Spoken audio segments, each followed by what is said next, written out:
The other person who's been with us at the Roundtable is no stranger to PDA. We helped re-elect him, and he is a good friend. He's not only a friend here in the halls of Congress, he understands inside outside.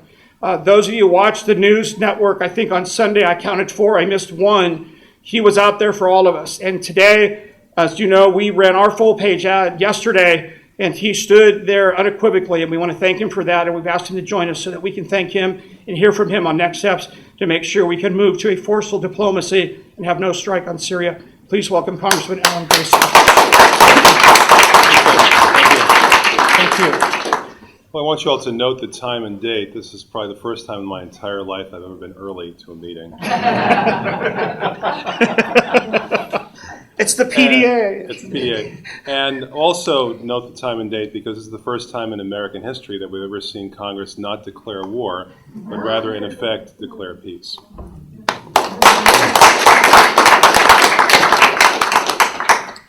And it's the biggest victory for the peace movement of the United States since the end of the Vietnam War. It creates a whole new possibility for how we're going to deal with our problems going forward.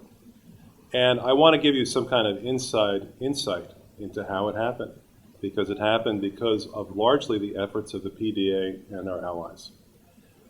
We are 2 weeks past the situation when I was getting daily, even sometimes hourly updates from my office about how soon we were going to go to war. 2 weeks ago, my office was telling me time and time again, sometime within the next 24 hours. On a Monday, they tell me by Tuesday. On a Tuesday, they tell me by Wednesday. On a Wednesday, they tell me by Thursday.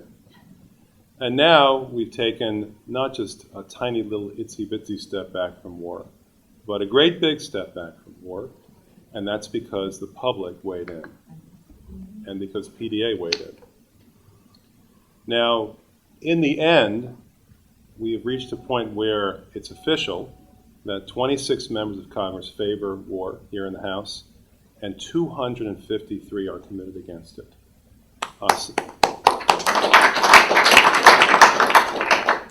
The pro-war forces have picked up 1 vote in the House in the past 5 days, and the anti-war forces have picked up 50. And this is in the face of an enormous public relations blitz by the president, by his chief of staff, pushing every button they could to try to turn around public opinion. But this was a war they simply couldn't sell.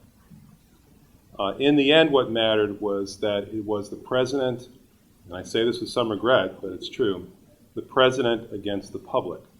And that's why this war was completely unsaleable. Now, when this issue first came up in less than 2 weeks ago at this point, there were many organizations that were hesitant about what to do. And God knows there were many elected officials here in Congress who were very hesitant about what to do. But I can tell you that from day one, we could count on Code Pink.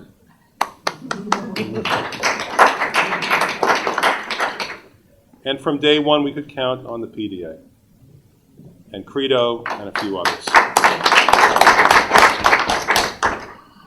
They didn't have to poll. They didn't have to check with their membership. They didn't have to do focus groups because they recognized the principle involved here. And the principle is that the greatest blessing is peace. That's what it's all about here. It's peace.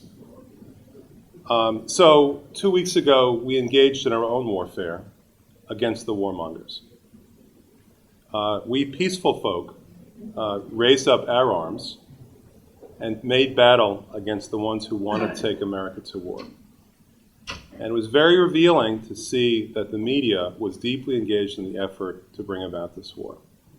I went on normally friendly mediums like MSNBC, often at least neutral media like CNN, and I was pummeled with questions that were meant to try to force me to say that I favored war.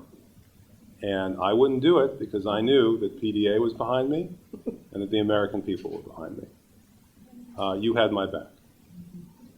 And whether it was on MSNBC or CNN or any one of the many, many interviews that we did, what I did was I made the case for peace, pointing out that we had no responsibility to act alone, that there was no international consensus supporting a military attack by the United States against Syria, pointing out that we hadn't seen any military plan that would actually do any good.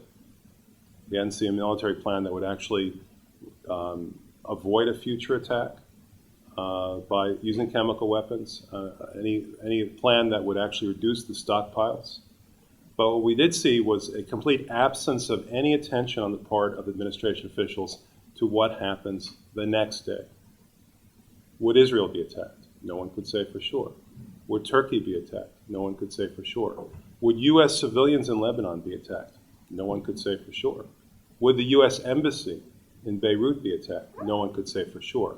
How many Russian military advisors would die in our attack against Syria? Nobody could say for sure.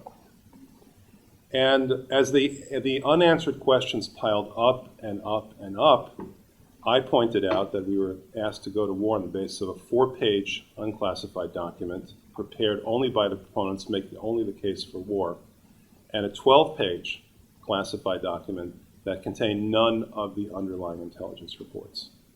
And then people were really scratching their heads and saying, well, it's not going to do us any good, and it is going to do us potentially a lot of harm. Why are we doing this? Why are we doing this? So I think that when you talk to different people about this, you get different answers about why this is not a good idea. Honestly, many Republicans think that this is simply not a valid use of U.S. armed forces. There is an argument to be made there. Republicans believe that, in general, our armed forces are for protecting America, protecting Americans, protecting our allies, and nothing else. That's their point of view. I think that many people on our side actually look at it a little differently. They do a sort of a cost-benefit analysis, and they reach the conclusion that the proposed attack by the president would be fruitless and dangerous. But whatever the analysis might be, we have 253 members of the House ending up in exactly the same place, which is, we shouldn't do this. And I think that the underlying motivation was the enormous outpouring of involvement by PDA members and by people who are generally in this camp, the peace camp. I've had members who have been in Congress for 20 years who told me that they have never seen anything like this before. They have never seen any issue. They have never seen any issue where the emails and the telephone calls are running 100 to 1 against the administration's position. Now, we've seen polls that indicate that the American people were against this by 2 to 1, 3 to 1, 4 to 1. In fact, as the time goes on and people actually heard the arguments on the merits, the president and the administration lost more and more ground, not just in the public's eyes, but also in Congress. But those polls didn't really represent the vehemence, the adamancy of PDA members and other members calling up their congressmen, pleading for peace. That's something that nobody's ever seen here before. But I'm hoping they see it again. In the past 50 years, the United States has been involved in military intervention on average of every 40 months. So it's not going to be long before we see it again. And this is not by any means over. There are still the forces of war, the military-industrial complex and their allies here in Congress, who are going to try to push this forward, establish some kind of artificial deadline, one that they would never accept from our withdrawal from Iraq or our withdrawal from Afghanistan, some artificial deadline followed by a promise of war, even though it's clear to everyone at this point that, well, almost everyone, that the attack that the president proposed actually would do more harm than good. So this fight's not over. The next fight is not far away. But I think what we've done here is establish a basic principle, which is this. You cannot take America to war without the consent of Americans. And that consent cannot be manufactured. It has to be real, it has to be sincere, it has to be there. And the reason for that is that in the end, it's not the military-industrial complex or their allies who end up paying for this. It's ordinary Americans. And it's not them who end up bleeding for it, but rather it's ordinary Americans. So now we've established a principle that we can take going forward into the future, And the principle is the virtues of peace. This is the greatest victory for our side since the end of the war in Vietnam. And I think a sign of things to come. 20 years ago, people were talking about the peace dividend. Where is it? Well, now people are going to start to ask that question again. Do we really honestly need to have military spending equal to virtually every other country in the world combined? Or can we defeat the several hundred members of Al-Qaeda spread all across the world, or certainly no more than just a couple of thousand, according to the intelligence estimates that have been made public? Can we defeat that group without the necessity of having our military outnumber them 1,000 to 1? And I think the president is somewhat open to that. If you listen carefully to what he said over the past few months, you realize the president has his own misgivings about the virtue of trying to defeat a small group of opponents by a $50 billion a year spying complex that ends up spying almost entirely and exclusively on us, as well as a multi-trillion-dollar permanent defense establishment that ends up sucking the rest of the economy dry.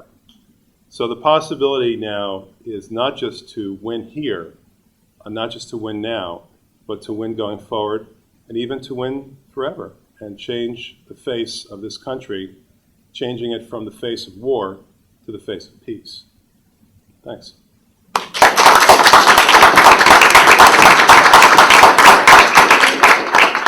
Alan, if you could, as I said, we're live streaming, and Yes. many of the folks that are watching spent last week hand-delivering to their district offices, Congress members, a letter that Tom Hayden wrote on the forced diplomacy, pretty much where Barbara Lee is this morning. Can you just take a minute? I know you've talked in broad strokes, the importance of taking that letter to district offices, as you said, with the phone's ringing off. Just take a minute, because now we have the TPP we're going to talk about that'll be in that letter as well. We have to stop fast-tracking. But just if you could, to folks that are watching or take time out of their lunch hour to deliver those letters, how important is it? It's extremely important, and for one reason, nobody else is doing it. That's the good news, fundamental bad news. reason. Well, good news and bad news. But I mean, the way this works, and I think some of you are already familiar with this, is that we have software that's been installed in each member's offices that generates a weekly report, or more frequently in some cases, that identifies the issues that people call about, the issues that people email us about, limited to our constituents. There's a way for us to sort of weed out the non-constituent calls in these counts. And we get for each issue, we get pro and con. And as I indicated before, this is the first time that members who have served here for decades can ever remember the one side of the issue outnumbering the other side of the issue by 100 to 1 or more.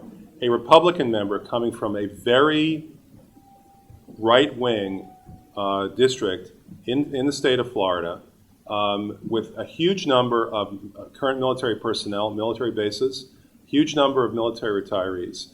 He told me that he had received over 1,000 emails, and the number who were favoring military intervention among those 1,000 emails was 3. 3. And many other members, not just him, but many other members told me it was a count of 100 to 1. But here's the thing. That's just a weekly report that we get generated. Some members read that, some members don't. It's entirely different when someone shows up in your office, and particularly your district office, which doesn't usually get inundated with any sort of input on issues, shows up in your office, sits down, and says right to your face, "We're against this." That is something that doesn't happen often enough. We do it every month. Well, good. But what you've done is you've put a face on the issue. You've had somebody come into the office, speak to the district director or the deputy district director or the constituent services liaison, whoever it might be, sit down with somebody and say, "Here I am, this is what I think, and I'm not the only one who feels this way." So the result of that is that you break through the clutter, you get past the weekly report, and you have an impact. So next week, drop your letters. Before you go, Well, we have TPP? we have time for questions? Can we do- a couple of questions? Okay. questions before you open up real questions. The other is, Well, I mean, I'll be happy to come back next month and talk about Great. TPP. Nothing's going to be any different next month. Questions for the congressman. I mean, this is to me a magical moment. Yeah. This is to me potentially representing a true turning point in our history, and I want to savor it because we made it happen. So let me take just if you could couple tell the questions, congressman who you yes. are and your question for Congressman Grayson. I'm Melissa. I'm with We Act Radio. Yes. Organize and protect the community against attacks in Syria. And I was wondering if you see this moment as being a way to re-engage the idea that we can actually end the war here. So I feel like we've been stalled in this holding pattern where we're not actually moving to say, how do we get out of this? Well, yes, and the answer is that we now have shown that we can galvanize public opinion for a particular purpose. The war in Iraq ended not because of public opinion in the United States, which had been against it for years. The war in Iraq ended because the Iraqis ended it. They said that we could not stay past a certain date. We ended up withdrawing 3 days before that date. So the war in Iraq ended because the Iraqis simply couldn't stand it anymore. The war in Afghanistan goes on after 12 years. 12 years after the Taliban government was defeated by fewer than 1,000 U.S. Special Forces troops. And now, at this point, even though the public has been against the war in Afghanistan for years and years and thinks we should have withdrawn years ago, we have 2.5 times as many U.S. soldiers in Afghanistan today than we did when Barack Obama was sworn into office 4.5 years ago. So the public opinion has been ineffective. But here we have an example of an actual victory where the public opinion is effective, where the public asserted itself. And I think that this gives us not just this victory, but a template for victory going forward. Questions for the congressman? Again, just introduce yourself. Yeah, Len Mel, I work on HR 1000 jobs bill. I really think you've done great work for all of us. And, Thanks. And you've done it in a very moving way. And I like the notion of face of peace and face of war. And Well, I didn't create it. Janus actually was the one who created that. Roman god created that. I can't really take credit for that.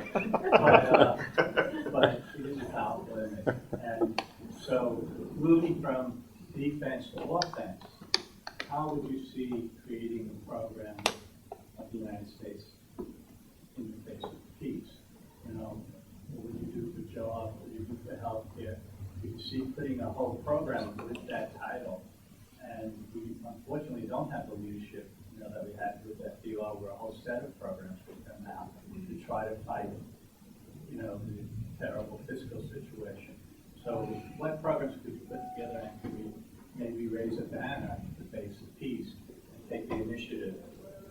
So that's my question. Well, they should be programs that meet concrete human needs, the things that people see in their own lives. Programs regarding jobs, programs regarding healthcare, programs regarding housing, programs regarding transportation. These are the things that people wrestle with. And one of the enormous frustrations that people, not just in the left, but in the middle and on the right felt, was the sense that we were wasting our time 3 weeks away from a government shutdown, 5 weeks away from the government running out of money when we reached the debt limit. We were wasting our time with a fatally flawed military plan to embroil ourselves in yet another Middle East war. People want issues that relate to their own lives. And I think the president was elected on that basis. When he was talking about hope and change, he wasn't talking about hope and change in Damascus. He was talking about hope and change in our streets, in our schools, in our communities. And that, I think, is the key to reviving the president's popularity and making the case for a new face of peace. The face we're talking about is a face where every child is properly educated, where everyone has a job that's good enough to pay for what they need, the money they can actually survive on, a decent job, not a slave job. And every human being in America reaches his or her full potential without being held back by bigotry, by poverty, by hunger, by ignorance, or by the distraction of our own leaders. Let's concentrate on us. Sorry, I want to be conscious of time, so we can do two more real quick if we could. Yes. Carol, I'm from New Jersey, Carol PDA. I represent the New Jersey State Industrial Union Council. Well, I grew up in New York, but we can still be friends. It's not a deal breaker. That's what we're I trying to didn't find think out. you were originally from Florida. That's exactly. No, I mean, so many people in my district are from somewhere else. Yeah. Right. Talking about jobs and jobs program, jobs for all. We would really love to see a national jobs program on the order of the WPA. And Keith Ellison was just here talking about how the workers are being cut back in our national parks. I mean, that's one of the things those programs did, was put people to work in our national parks. So do you see any chance at all of a program such as a new deal, WPA type program to put people to work? Well, one of the great frustrations that people have is they see efforts being made by Congress that end up being completely ineffective.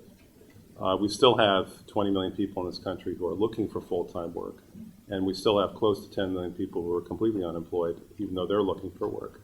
But let's do the math. Suppose you gave every one of those 10 million people who don't have a job right now, suppose you gave them a job, not just a current minimum wage slave job, but a job with some dignity at, let's say, $10.50 an hour, which is where the minimum wage would be if it had been adjusted since 1968 for inflation, $10.50 an hour. Do that math, and you'll find that you could end unemployment, not just reduce it to this, to me, unacceptable level of 5%, but literally end unemployment in the United States and give people fair, reasonable paying jobs for 1/3 of the defense budget. 1/3 of it. Isn't that, I think we'd have enough left over for all the bombs and missiles that all the generals really want. I don't think they're going to have to. Swords in the plowshares. I don't think they're going to have to run a bake sale in order to pay for their carriers. That's the truth of the matter. And whether you call it a WPA type plan or not, the needs are enormous. If you simply took those people, these 10 million, and you engaged them in senior services, having them deliver Meals on Wheels, if you had universal pre-K, the way that the apparently future mayor of New York has proposed to do in New York City, if you simply turn those people loose, instead of having them stay home and rot until they go bankrupt, if you simply turn these people loose with two hands and two eyes, and you let them do what human beings can do for each other, you could turn America into a paradise and unemployment at the same time. All right, we've got to keep the ship running. Can we Yeah. savor the moment and thank Congressman Grayson? I want to let the Congressman know, we are committed as we leave in savoring the moment. We've got the full-page ad that was in roll call. We're going to leave those with every member as we leave the halls of Congress today. And again, we thank you for your leadership. Congressman Grayson.